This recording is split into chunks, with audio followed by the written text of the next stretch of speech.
Buenas tardes, bienvenidos una vez más a la Academia de Cine, a este acto tan emocionante que vamos a celebrar esta tarde, que es un acto en recuerdo y en homenaje a María Dolores Pradera, gran dama de la canción, del teatro y del cine español, cuando se ha cumplido el centenario de su nacimiento la semana pasada. Contamos para recordarla, no solo en su faceta como cantante, sino también como actriz, amiga y madre, a la cantante Rosa León, su amiga íntima, a los hijos de María Dolores Pradera, Elena y Fernando Gómez, y a Felipe Cabrerizo y Santiago Aguilar, autores de la primera biografía que se ha escrito sobre ella, María Dolores Pradera, déjame que te cuente. Luego viene lo de Limeña. Damos también la bienvenida y las gracias a la periodista Rosa Belmonte, que va a moderar el encuentro. Yo quería decir una cosa, y es que creo que hay pocas personalidades del mundo de nuestra cultura a la que echemos tanto de menos como a María Dolores Pradera. Por supuesto, sus amigos y sus parientes, y también los que la conocimos menos, pero tuvimos la suerte de coincidir con ella en muchas ocasiones y disfrutar de su simpatía, de su inteligencia, de su belleza y de su capacidad profesional en varios campos.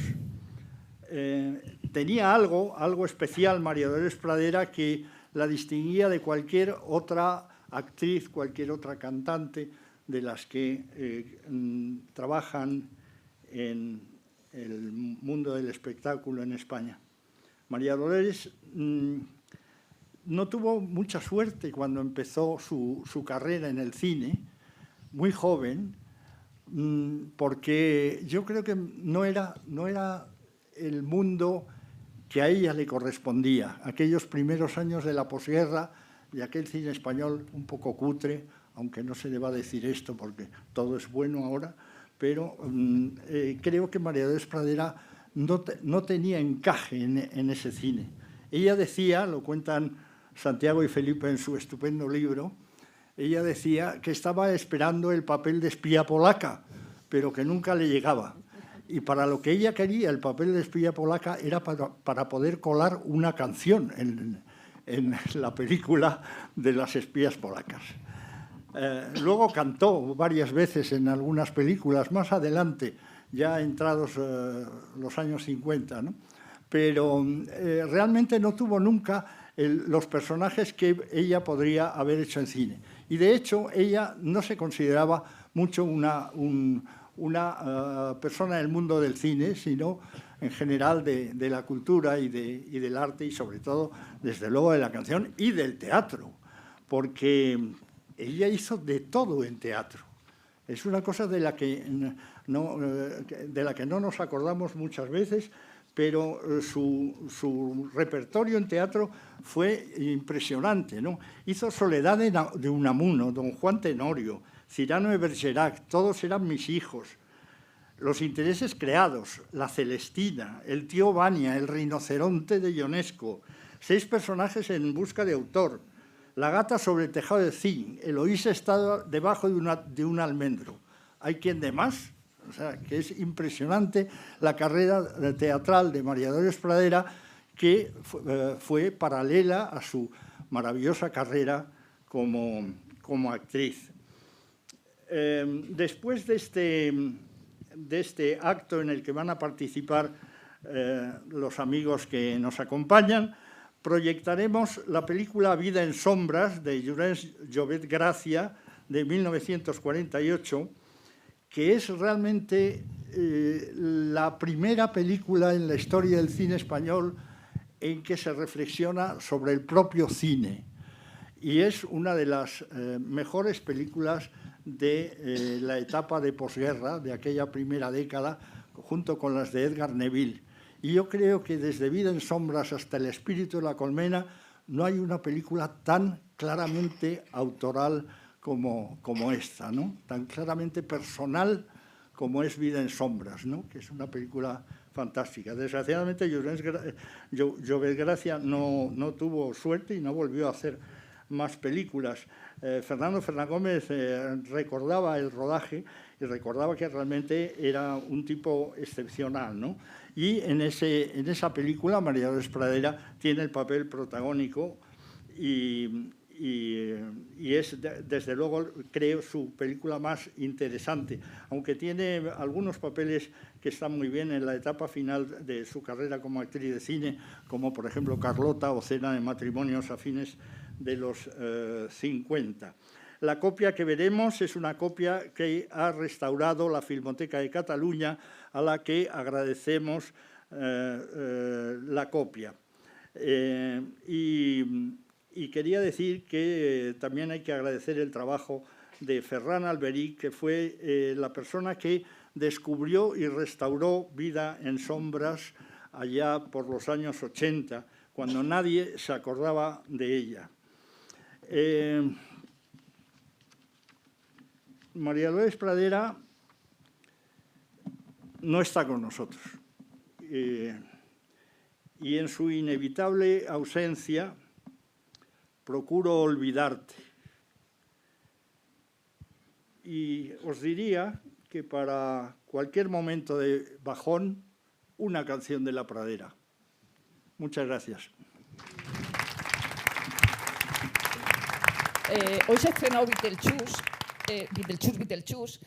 La escena más famosa del Beetlejuice inicial es cuando en la mesa cantan Oh Day Oh de Harry Belafonte. En la boda de mi mejor amiga, la escena que más se recuerda es cuando cantan A Say a Little Prayer de Dionne Warwick, toda la familia. Hay una serie que se estrenó el año pasado que se llama Poquita Fe, que es una maravilla, donde uno de los momentos más felices de toda la serie es cuando se quedan encerrados en el ascensor de un ambulatorio Marta Fernández Muro y gente que no conocemos, actores que yo por lo menos no conozco. Se quedan encerrados y entonces están ahí asustados y de pronto se ponen a cantar amarraditos. Y luego se ponen a cantar Caballo de Paso.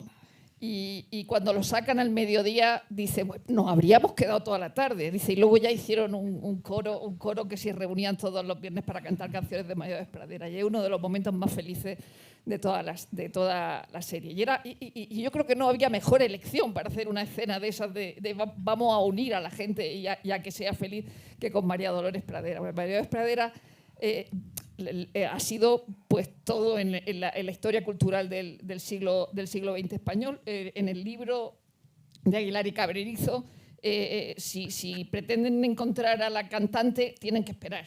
Tienen que esperar un poco para encontrar a la cantante, porque primero está la actriz y luego de cine, y luego está la actriz de teatro, y luego el retrato que hacen del mundo teatral español de los años 50 es fantástico. O sea, ya no solo de donde participa María Dolores, sino todo ese mundo de los directores, de Luis Escobar, de Barsillat, de Tamayo, de todos los directores españoles, ¿no?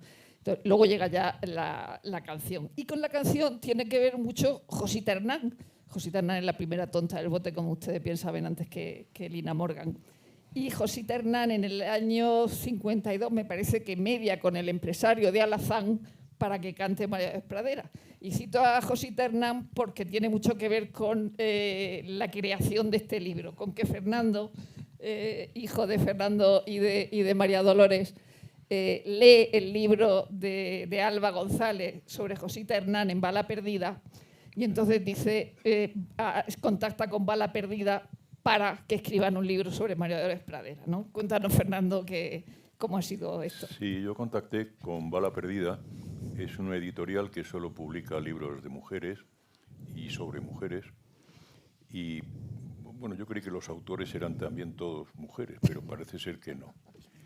Entonces contacté con ella, no me acuerdo cómo se llamaba la editora, muy agradable, para decirle que me hubiera gustado, bueno, que me gustaría que Alba escribiese la biografía de mi madre. A ella le pareció estupendo lo de la biografía. Pues muy bien, pues lo hacemos. Y me llamó a la semana y me dijo que no, que ese libro lo tenían que escribir Aguilar y Cabrerizo. Digo, hombre, yo no soñaba con esto tan alto.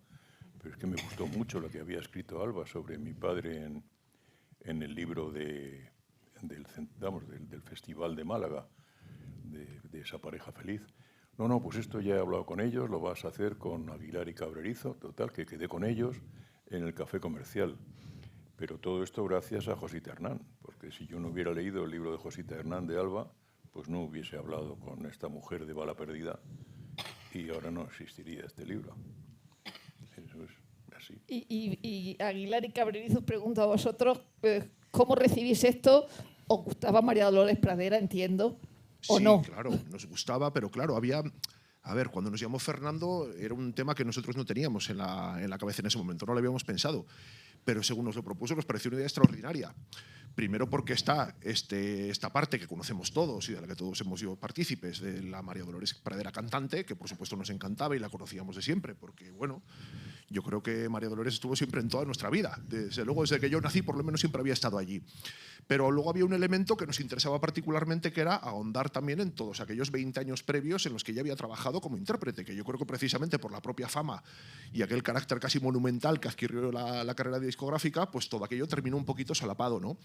Y ahí nosotros, bueno, pues teníamos también un punto de contacto directo, porque como nos gusta esto de las arqueologías cinematográficas y andamos siempre a vueltas con el cine de los 30, los 40, los 50, tenía también vinculaciones con humoristas de La Codorniz y bueno, pues con todo este entorno de gente dijimos, mira, pues puede ser un buen plan para hacer una cosa más ambiciosa y rescatar esta parte que a nosotros nos parece muy importante, no solo por la labor que hizo ella como intérprete, que al final hizo medio centenar de películas de una manera u otra, hizo teatro, hizo televisión, hizo mil cosas, pero luego también había una vinculación directa, que era que gran parte de lo que ella después hizo en los escenarios como cantante venía de todo aquello, ¿no? Aquella manera que tenía ella de todo aquel aprendizaje que hizo interpretando, lo supo trasladar después a las canciones para hacer esas pequeñas representaciones teatrales que hacía con cada uno de sus temas en los conciertos, por lo cual nos cuadró perfectamente.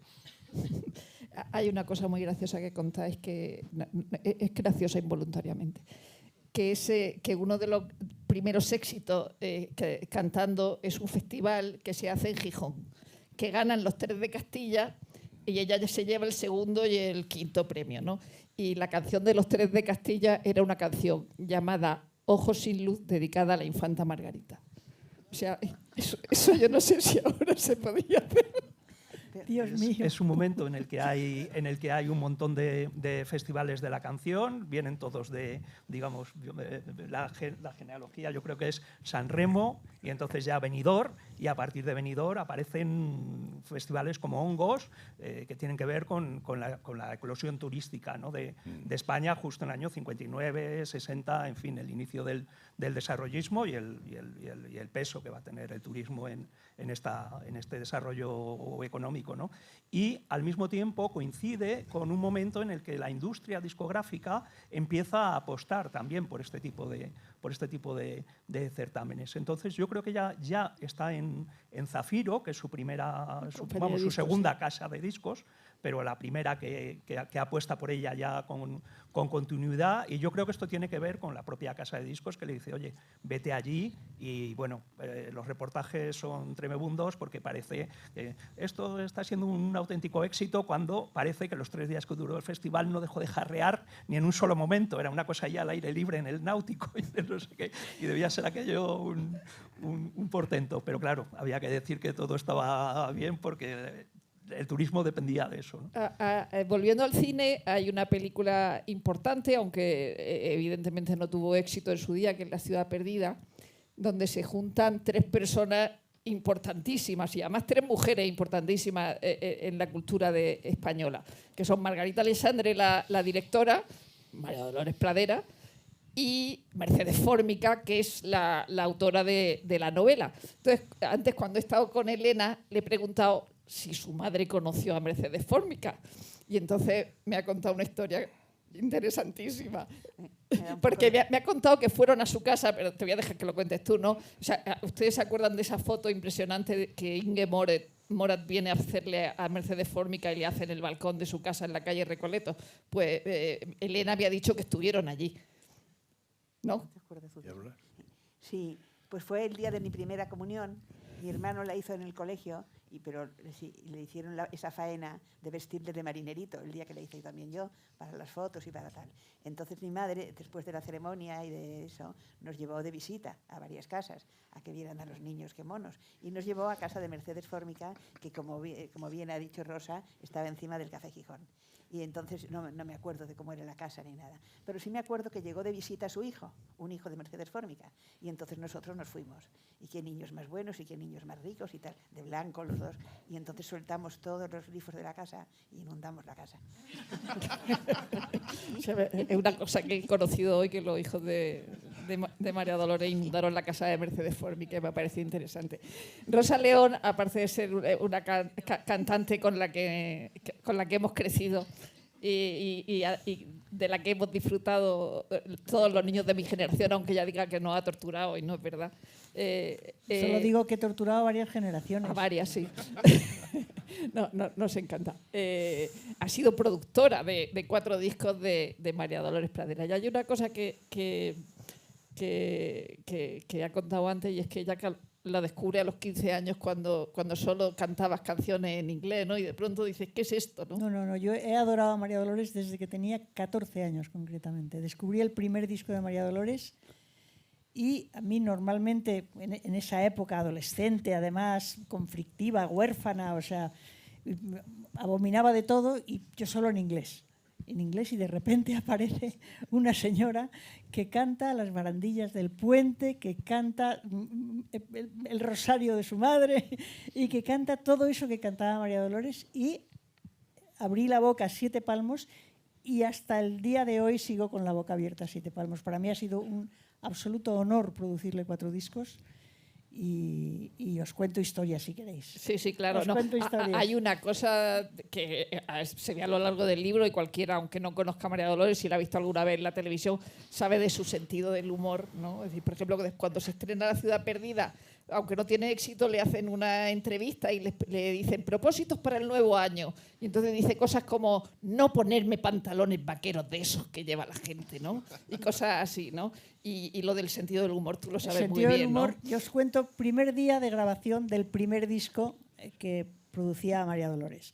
Entonces yo voy a buscarla a su casa, se monta en el coche y yo iba con súper respeto, la adoraba, la quería muchísimo, la conocía, pero no hasta el punto de saber exactamente cómo era su sentido del humor. Entonces me va contando en el coche, dice, fíjate, iba yo en un taxi y me dice el taxista, mis hijas la adoran. Y dice, y ay, qué bien que sus hijas me quieran y oigan mis canciones. Y ya cuando ya llega a mi casa me dice, pero en cambio yo la detesto. Y me dice María Dolores, yo pensé que me iba a dar. Y entonces yo tenía que ir al día siguiente al programa de Encarna Sánchez con mi disco a presentarlo, y llego y le digo, mira, Encarna, lo que me ha pasado fuera de micrófono. Y empieza la entrevista y dice Encarna, taxistas de España han ofendido a la dama de la canción. Yo en ese momento en el coche tuve que parar, aparcar, porque estaba doblada de risa, o sea, no podía más. Dice, Dios mío, ¿quién es esta mujer? Ahora que nombras a Encarna Sánchez, ella formó parte de la Mesa Camilla, es decir, de la primera Mesa Camilla, por lo menos en la primera temporada. Luego los deja la segunda temporada y entonces entra Mari Carmen Yepes a sustituirla. Se dice que ya lo deja porque tiene muchas cosas que hacer y tiene otras obligaciones, pero también se cuenta que dijo ¡Viva la República! en la COPE. ¿Qué hay de cierto, Fernando? Pues no lo sé, seguramente lo diría. Lo diría, no te digo que no. Pero yo también lo ignoro. Está bien. Yo lo que sé es una anécdota de una obra de teatro que hizo ella, yo era muy jovencita, era una obra, tú Fernando te acordarás, una obra coral, trabajaban muchas actrices importantes, Margarita Lozano, Luchi Soto, Carmen de la Maza, que yo creo que fue lo primero que hizo, y mi madre lo dirigía a Miguel Narros, y entonces el día del estreno a mi madre tenía tendencia, esa voz tan bonita de ella, pero tenía tendencia a bajarla. Se lo dicen algunos críticos, además, la única pega que la ponen. ¿Sí? Y entonces decían, más alto, y ella nada. Y entonces llegó Miguel Narros y le dijo, pero María Dolores Pradera, ¿no oyes que están diciendo más alto? Dice, yo creí que decían, muera Franco.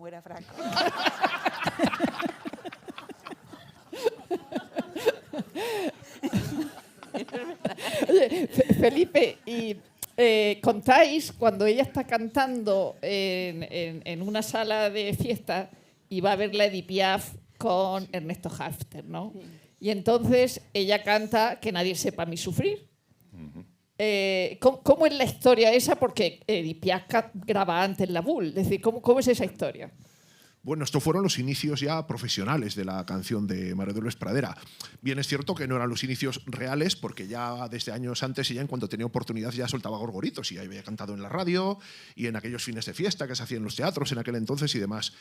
Pero termina encontrando ya la oportunidad de actuar en un bar-café. Bueno, Fernando lo conoció personalmente, que nos explicó cómo era además Alazán, que era un sitio que estaba ahí en la Castellana. Bueno, pues estos locales nocturnos, donde bueno, pues se cantaba, se bailaba, se ligaba y se tomaban whiskies allí. Y bueno, ella estaba empezando con... Era este momento, como decía Fernando antes, que ya había empezado ya a encontrarse un poquito incómoda en el mundo del cine, no terminaba de encontrar papeles que realmente le dieran una satisfacción plena, y como mujer inquieta que era, pues estaba buscando otras salidas. Surgió la oportunidad de actuar en aquel sitio, y se encontró muy a gusto allá. En aquel entonces, claro, estamos hablando de finales de los 50. No, principios. Principios de los 50, perdón.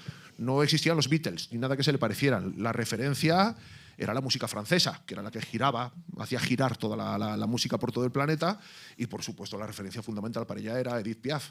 ¿Quién le podía decir que un buen día, pues por estos azares de la vida, pues la Piaf termina apareciendo en Alazán, la ve actuar, y al terminar, bueno, pues va a hablar con ella al backstage. Había un momento un poquito importante para todo esto, de estas casualidades que suceden, que era el momento en el que había empezado a llegar música sudamericana de la nueva generación, digamos, a Francia, ¿no? Y entonces ahí hablando, pues, bueno, pues empiezan a compartir un poquito los repertorios que llevan ellas y demás. La Piaf se ha fijado en una canción que ella ha interpretado, ella le termina dando el disco, y resulta que poquito después aquello termina dando lugar a la Full, que fue una de las grandísimas canciones de la Piaf. María Dolores se quedó pues en segunda fila, claro, porque ella no la había grabado, aunque ella la cantaba, y cuando la termina cantando, claro, pues ya es que el éxito de la Piaf está en su momento monumental, que es que ya nada le puede hacer sombra a todo aquello. Pero un momento, la Piaf dijo, la aprendí de una chica muy mona que conocí en una boate en España. También decía María Dolores que cantar en francés ponía muchas arrugas, y que la Piaf se ponía muchos años encima por ser francesa y cantar en francés. Claro. Bueno, pues quiero decir una cosa, que antes que hemos hablado de Margarita Alexandre, que ahí está su hijo, Alfredo Melgar. Qué maravilla. Hola. Bueno, Rosa, ¿has querido hacer algún disco con Pradera que no se haya podido hacer y que se pueda todavía recuperar? Sí, lo hablábamos antes de subir aquí. A mí me parece que a mí me hubiera gustado, a ella le hubiera gustado que hiciéramos el repertorio de García Lorca al piano, los Pelegrinitos y eso estaba obsesionada. Lo que pasa es que yo dejé de producirla porque me fui fuera de España, con lo cual no era muy complicado.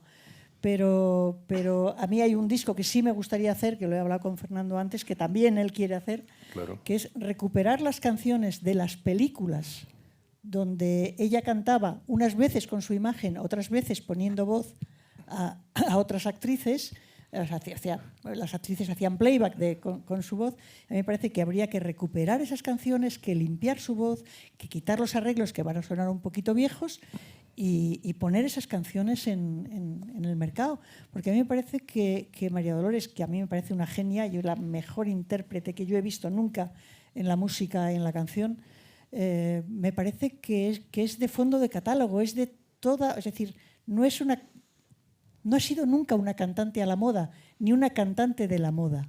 Ha sido una cantante con un criterio muy claro de lo que quería cantar, como dicen ellos, diciendo cada palabra, sabiendo lo que decía, valorando la palabra, que a mí me parece importantísimo, que ahora si oís cualquiera de las cosas que suenan por ahí, es que no se sabe ni lo que dicen y no importa lo que dicen, porque seguramente lo que dicen es una tontería.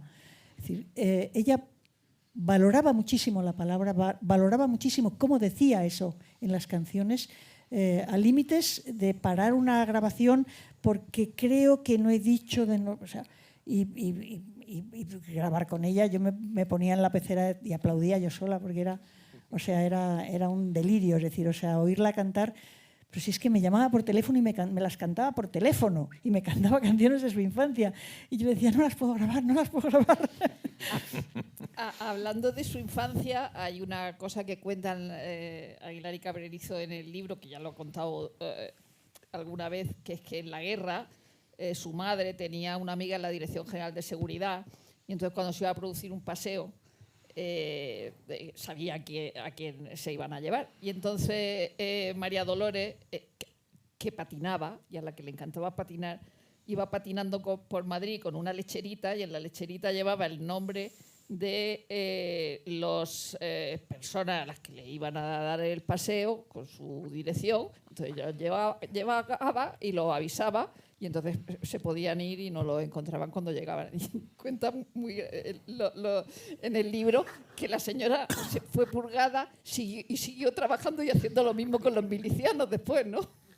Sí, bueno, ahí verdaderamente, claro, ella tenía, digamos, totalmente mitificada esa época de la guerra. Yo, vamos, ni me imagino en el Madrid, además por Chamberí, que todavía era zona a la que llegaban los obuses, ¿no? Paseando, patinando por allí con la cantarita de leche y tal. Tiene otra anécdota que seguramente también amplificó, diciendo que había estado 2 o 3 días bajo los escombros en el cine de la Flor o en algún cine céntrico donde había ido con su hermano a ver una película de tal y que tardaron 3 días en rescatarlos. Yo creo que siempre le quedó ahí la marca de la guerra, o sea, como una cosa, un tiempo sobre todo de penuria, de hambre y de sufrimiento en general, aunque como tenía ese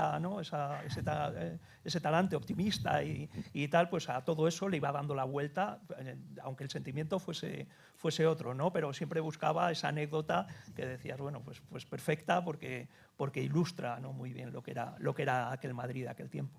Fernando, también cuentan en el libro cuando tú te escapaste de los agustinos del Escorial y te presentaste en el teatro con 13 años. Sí. Nos llevaron de excursión a Ávila.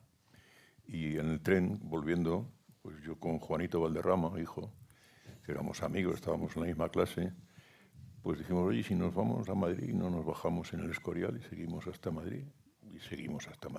Y en el tren venía un fraile, pero no era nuestro, no era un fraile agustino, era un fraile vestido de marrón. Y nos bajamos del tren con él y nadie pensó que nos habíamos escapado de ningún sitio, ¿no? Llegamos a Madrid como a las 10 de la noche o algo así. Entonces Juan, no sé qué hizo, se iría a su casa, me imagino yo, con este cura, me subí a un autobús y nadie me pidió un billete, que me iba con un cura, y me bajé en Colón y subí al Teatro Colón, el Teatro Goya, que estaba en la calle Goya, que ahora desapareció, ¿no? Estaba mi madre haciendo una cosa que se llamaba Preguntan por Julio César o algo así. Y entonces le dije, mira, yo me he escapado del colegio y yo es que no quiero volver. O sea, que si me lleváis allí me vuelvo a escapar. Y entonces no me llevaron más a ese colegio, ¿no? Me pusieron en un colegio en Madrid y ya no volví. Pero siendo pequeño sí que estabas mucho con ella en el teatro, ¿no? Sí, siendo más pequeño. Sí, yo me he visto todas las obras que hizo mi madre, todas. El Tenorio, Jardín de los Cerezos, todo, me vi todo. Yo la acompañaba a las pruebas de ropa y todo, era lo que más me gustaba, lo confieso. Y yo estaba enamorada de mi madre como actriz. Bueno, es que era un bellezón. No, pero aparte de eso, de su forma de interpretar, de todo. Hablando de eso de la ropa, en una de esas entrevistas que le hacen y le dice, canta usted canciones muy sentimentales, ¿en quién piensa? Y dice, en las facturas de mi modisto. Cosas así. Y hay una cosa que contáis también sobre la televisión, en la televisión que iba a hacer la señora García se confiesa. Sí, se la escribieron a ella, a Adolfo. Sí, que al final la hizo Lucía Bosé. ¿Y por qué no la hizo? Eso ya no lo sé, tendría trabajo fuera de España. No sé. Habría coincidencia de trabajos y tuvo que elegir seguramente. Es curioso porque fue una serie, fallida, la primera vez que se puso, y luego se repuso y tuvo un éxito enorme. Sí. Es una serie que se concibe justo en el año 75, justo antes de la muerte de Franco, y bueno, coincide un poco ahí todo. Entonces vuestra madre estaba también mucho en México, donde coincide con Marsillac, yo creo. También la escribió Gala para ella, Anillos para una dama, y tampoco lo pudo estrenar. porque a partir de un determinado momento ella prácticamente pasa medio año en México en estos años, ¿no? Tiene un apartamento allí incluso. Sí, y en la calle Londres. Eso contaba ella también cuando graban el primer CD, que ella le lleva a Lola Beltrán el CD y entonces Lola Beltrán le dice: Dolores, no hemos quedado en nada. Claro, cosas chiquititas, ¿eh? Mira, En lugar del LP, no hemos quedado en claro, nada. el año 75, que habláis del año 75, mi madre grabó uno de los pocos discos de aquella época que no hizo con los Gemelos. Y para mí es uno de los mejores que hizo. Uno con mariachi. Sí, no, es uno que hizo con un guitarrista argentino, Ah, sí. Lucho González. A mí me parece que es ella canta con un sentimiento alucinante.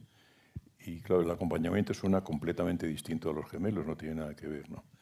Es una guitarra, para empezar, no es un requinto y no tiene nada que ver. Para mí es el mejor disco de mi madre. Y fue el 75 que lo produje yo.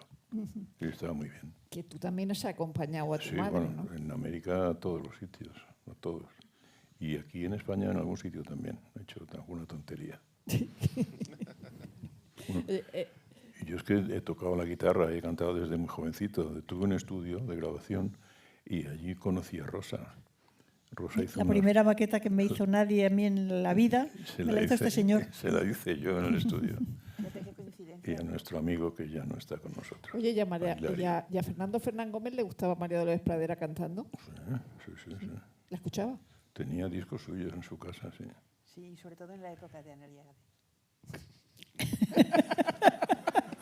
No, lo digo en serio. Lo digo totalmente en serio. Es buenísimo. Analia fue Pero se los siempre- ponía a Analía. Analia fue siempre una fan de mi madre. Fue a verla siempre cuando cantaba. Y mi madre le dedicaba una canción. Claro, el público enloquecía. Acabaron Claro, siendo sí. íntimas amigas las dos. es A verdad. mí me dijo claro, que la sí, que la más verdad. le gustaba a tu padre era Caminemos. Caminemos. Sí, A mí sí. también me gusta, una de las que más me gustaban. Pero ella a María Teresa Campos le contó en una entrevista, le dijo: ¿pero tú por qué te separaste de Fernando? Pues la verdad es que no me acuerdo. Dijo: no me acuerdo. Pero y luego Fernando sí que habló de ese momento en el que estaba con Analía Galé y tal. O sea que al final acabaron siendo muy amigas, ¿no? Sí, sí. No, bueno, yo conocí a Analia porque me la presentó mi madre. Cuando yo acompañaba a mi madre al teatro siempre, mi madre estaba ensayando una obra de Arthur Miller, Las Brujas de Salem, y se rompió un brazo en el ensayo general y no lo pudo hacer y la sustituyó a Asunción Sancho, que era una grande del teatro de entonces. Y entonces mi madre hacía la mujer fiel y tal, y la amante, que es Abigail, que se enrolla con el marido, que era Paco Raval, lo hacía Analia, recién venida de Argentina. Y a mí me presentó a mi madre, me presentó a mi Analia. Antes ella no sabía ni que iba a conocer a mi padre ni nada. Hablando de Fernando, puedo sí, contar sí. una mini claro, lo que tú anécdota. Cenando con Amparo Ribelles, María Dolores Pradera y yo. Y entonces empiezan a hablar de los novios, los pretensos, México, pa. Y en un momento determinado le dice Amparo Ribelles: oye, ¿y tú por qué te separaste de Fernando? Dice ella: ¿de qué Fernando? Era una genia, o sea, es que no, yo no tengo palabras. También tú has tenido mucha relación con ella y te ha llamado por teléfono para decir que le daba miedo algo que estaba viendo en la tele, ¿no? Ah, sí, no, sí, es que me llamaba mucho. Creo que a más gente, no solo a mí. Pues me llamaba un día diciendo: es que tengo mucho miedo, porque estoy viendo en la tele una cosa que me da mucho miedo. Y ya digo: bueno, cálmate, ¿qué te pasa? ¿Qué te pasa? Que estoy viendo a Mónica Naranjo. Que grita mucho, ¿no? Es que da miedo. Absolutamente. Una vez, yendo a su casa a buscarla para ir a grabar, se pone a leerme los prospectos de las medicinas. Y entonces yo dije que tenía que hacer un show con eso, porque yo creí que me tiraba al suelo de la risa. Empezó a leerme y puede producir la muerte, y puede no sé, pero leído por ella, con la gracia que tenía ella, es que, o sea, yo siempre he dicho que era una genia, o sea, que no... Absolutamente. Me repito. En su última actuación, la de Miguel Poveda, la de Las Ventas, ella dice en un momento, dice: bueno, yo es que hasta ahora o estoy durmiendo o estoy en urgencia. Pero es que además era muy tarde ya, ¿no? ¿Vosotros ya en esos últimos años le pedíais que no cantara o le pedíais que Ese día cantara? sí, me acuerdo que dijo que agradecía a la casa de discos y a nosotros, a la familia que la habíamos llevado por eso, porque en los últimos años, cuando salía a esas horas, siempre era urgencias. Y luego otra cosa que antes, cuando deja de fumar, porque ella fumaba 3 paquetes de cigarrillos, dice que deja de fumar por sus nietos, por tu hijo, Fernando, porque dice que la imitaban y que llevaban a sus amigos para que vieran cómo fumaba la abuela.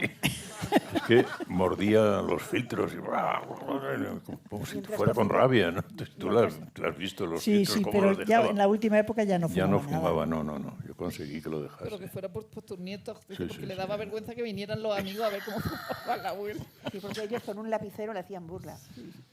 Luego una historia que nos encantó, que nos contó Fernando también, fue cómo obtuvo vuestra madre el carné de conducir. No sé cómo. Bueno, porque ella es que no sabía que había que tener carné. O sea, ella ya conducía, ¿no? Ella conducía, se compró un coche, como era argentina, de pasaporte y que eso, pues decía que con eso, que nadie le iba a ir. Efectivamente, nunca le paró ningún guardia, nadie le dijo nada, hasta que un día un señor le dijo, oye, qué bien, ¿dónde te sacaste el carné? Y dice, ¿qué carné? Como que Fernando. Pues el de conducir. Un carné de conducir. No, a mí no me ha hecho falta sacarme nada, yo conduzco estupendamente bien. Entonces yo le convencí, nos fuimos juntos a la autoescuela, ella sacó el carné una semana antes que yo, pues yo tenía 18 años y ella llevaba conduciendo 20. Pues así, mira, estupendamente. Otra llamada de María Dolores. Hizo una gira con el Fidio, con los soandeños. Sí, con los andeños. Entonces me llama un día y dice, estoy muy enfadada, muy enfadada, muy enfadada. Digo, ¿por qué te pasa? Dice, pues nada, salimos a cantar, sale el Fidio y dice, y ahora con ustedes la octogenaria.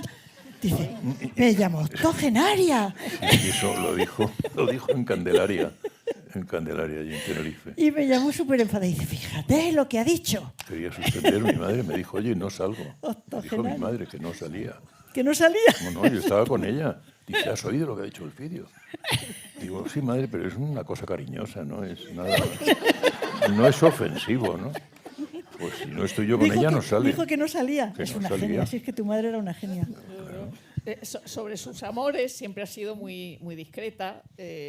Quizá, por ejemplo, con el director de ABC, solo cuando escribe la carta, cuando muere el director de ABC, es un poco más explícita, pero en realidad había sido muy, muy discreta.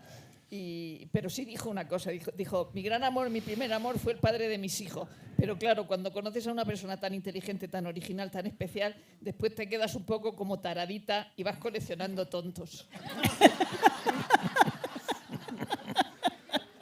Hubo un flair, digo yo, del cual habláis también vosotros, que era un ranchero mexicano, y este le llamaban, creo que le puso el apodo a Amparo Ribelles, le llamaban la bestia de la pradera.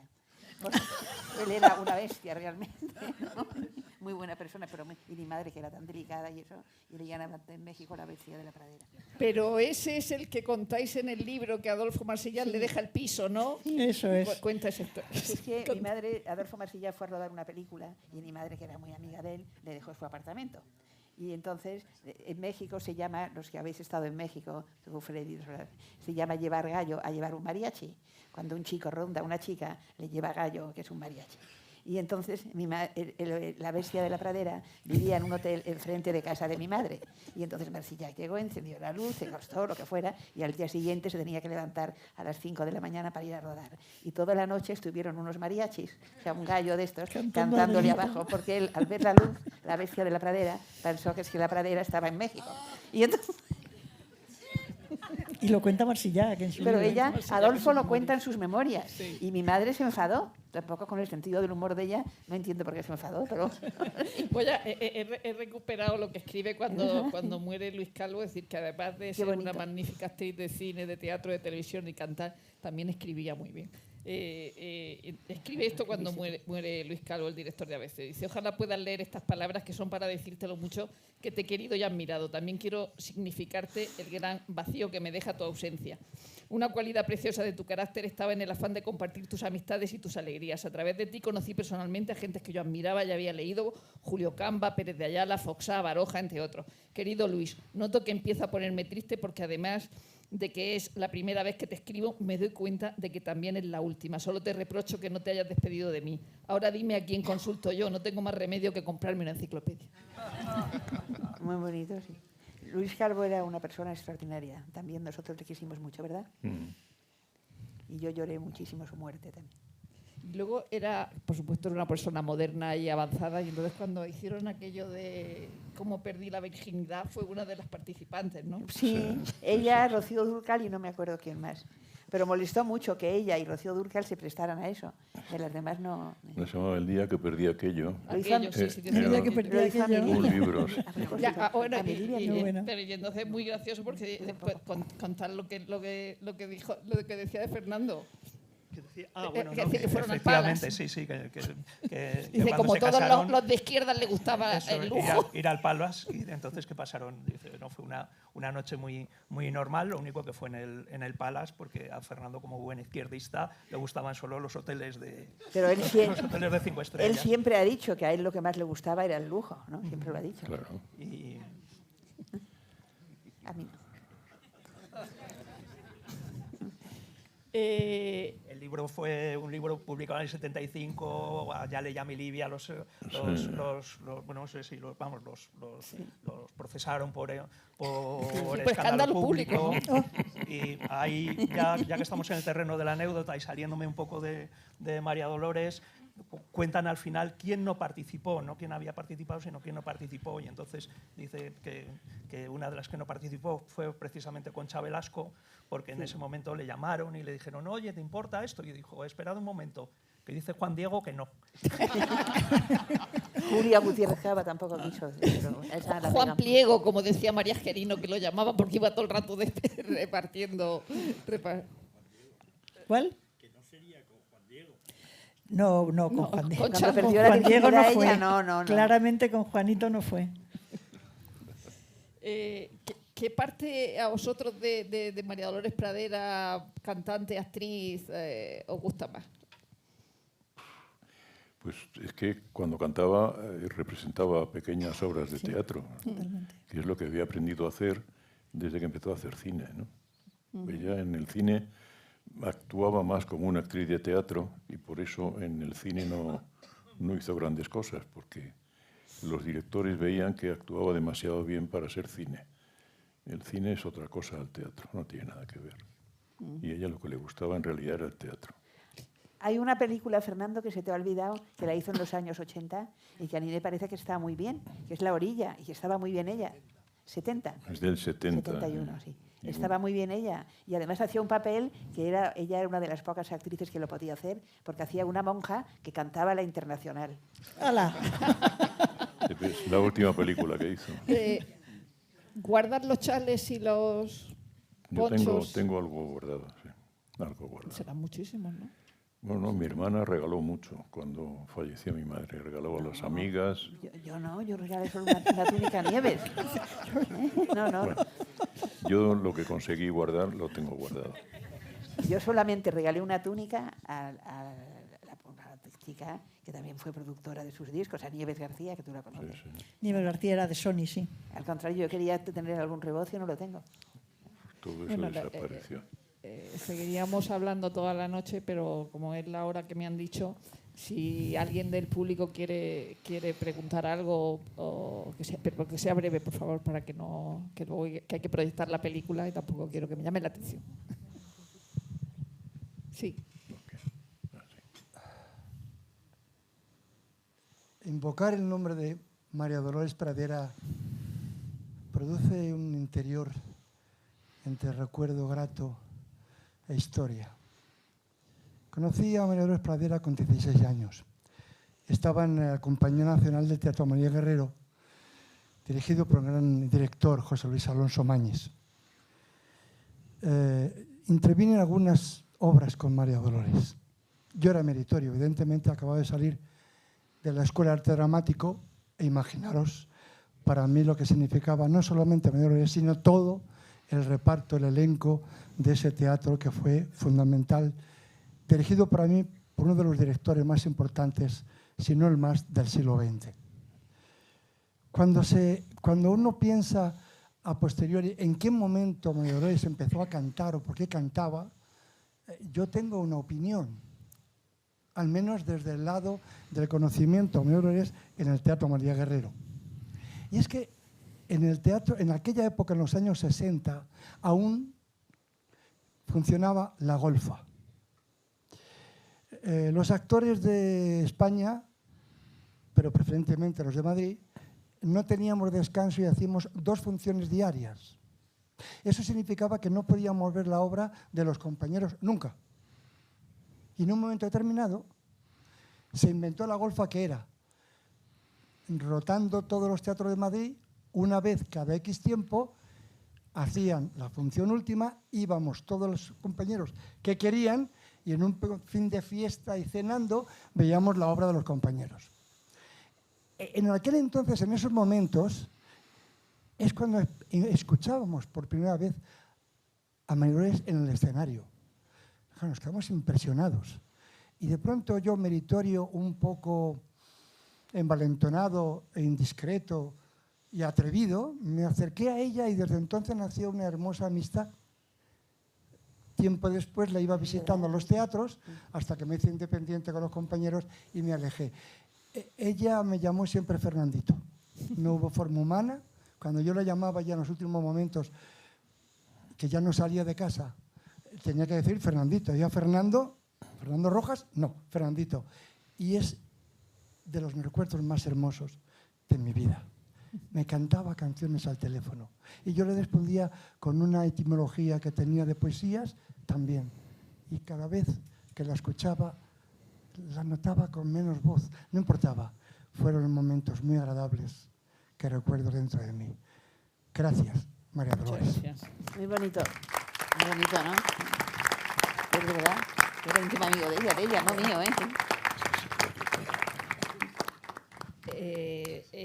Uno de los propósitos esos para el nuevo año que le pidió Primer Plano, uno era el octavo, verme en el cine una vez al año por lo menos para saber cómo no soy. Yo espero que por lo menos en esta charla corta se haya mostrado como si era. Un segundo. María Dolores Pradera. ¿Puedo contar una cosa ya para terminar? Un segundo, el público. Sí, ahí hay una pregunta también. Pues, perdón, alguien quiere hablar. Felicidades a todos, muchas gracias por vuestra participación. Soy un admirador y tuve la suerte de conocerla. Paco de la Fuente, periodista. He tenido la suerte de conocer casi al mismo tiempo a una mujer de la que no habéis hablado ni los autores del libro ni sus hijos, que me gustaría conocer vuestra opinión sobre cómo se llevaban, porque yo nunca me atreví a preguntar a la una, Nati, exactamente, a la una por la otra ni a la otra por la una, porque yo creía que se habían peleado hasta por los gemelos, y no sé si es verdad o no. Nati Mistral y María Dolores Pradera. Y una cosa más, que esto tiene una importancia, digamos, industrial. No sé si está en la sala, pero si estuviera, seguro que lo va a hacer y si no se lo contamos. Hay una compañía de discos que dirige nuestro amigo José Ramón Pardo, que estará encantada de hacer ese disco que habéis dicho con las canciones de La Pradera que no están en los discos de La Pradera, que son las canciones de La Pradera que están en las películas. Muchas gracias a todos. Gracias.